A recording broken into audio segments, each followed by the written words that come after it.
तर काय सांगाल, आज आपण सळकरतून या ठिकाणी अतिक्रमण काढण्याची मोहीम राबवून राहिली आहे, तर काय बोलाल?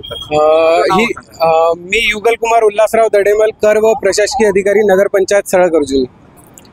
आज आपण ही मोहीम राबवली आहे अतिक्रमणाची। याच्या आधी पण शुक्रवारला आपण एक वॉर्निंग सारखी मोहीम चालवली होती। त्यामध्ये बोर्ड्स आणि बाकी शेड्सचं जे काही अतिक्रमण आलेलं आहे बाहेर, त्याबद्दल सर्वांना जागरूक केलं, वॉर्निंग दिली आणि काही बोर्ड्स उचलले पण, जे शेंडा चौकात पर्सनली जाऊन सगळ्यांना आम्ही सांगितलं होतं।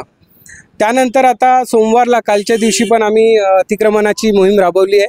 त्यामध्ये बऱ्यापैकी इथल्या जे बिझनेसमॅन लोक आहेत, ज्यांची दुकानं आहेत, त्यांनी आमची साथ दिली आहे आणि त्यांनी आपोआपच समजूतदारपणा घेऊन बऱ्यापैकी लोकांनी आपलं शेड अतिक्रमणाच्या बाहेर काढून ठेवलेलं आहे। ज्यांचं शेड बाहेर होतं त्यांना पण आम्ही आधीच सूचना दिल्या की काढून घ्या म्हणून। आणि सगळ्यांना धन्यवाद तसं, कारण की प्रत्येक जणांनी आमचं सपोर्ट केलं आणि ह्या अतिक्रमणाचं स्वागत केल्याबद्दल यासाठी मुख्याधिकारी साहेबांनी पण धन्यवाद सांगितलं आहे। ते आता थोडं मोरगाव अर्जुनीमध्ये ॲडिशनल चार्ज असल्यामुळे, मीटिंगमध्ये व्यस्त असल्यामुळे येऊ शकले नाही।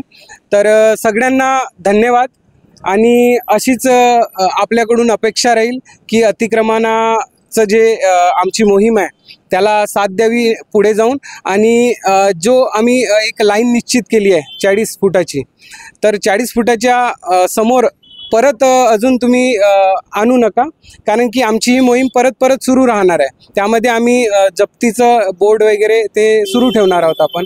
तर धन्यवाद सगळ्यांना कोऑपरेट केल्याबद्दल। जसं काही ठिकाणी आता काढलेलं आहे आणि त्यांचे जे बोर्ड लागलेले आहेत, त्यांचे ते बोर्डचा बेस बनवलेला आहे, तो वापस अजून त्या ठिकाणी बोर्ड लावला तर काय करणार? नाही, परत आम्ही बोर्ड म्हणजे प्रत्येक आपण 6 महिन्यांनी किंवा गरज पडल्यास लवकर आम्ही ट्रॅक्टर चालवून ते बोर्ड उचलण्याचे काम करू आणि परत ते असे व्हावे नाही, त्यांच्याकडून आमच्या अपेक्षाच आहेत। सगळे जे बिझनेसमॅन लोक आहेत त्यांनी आमची साथ दिली आहे आणि परत ते करणार नाही असं पण त्यांच्याकडून अपेक्षा आहेत। आणि केलं तर आपण ट्रॅक्टरची मोहीम राबवून आपण ते जप्त करणार।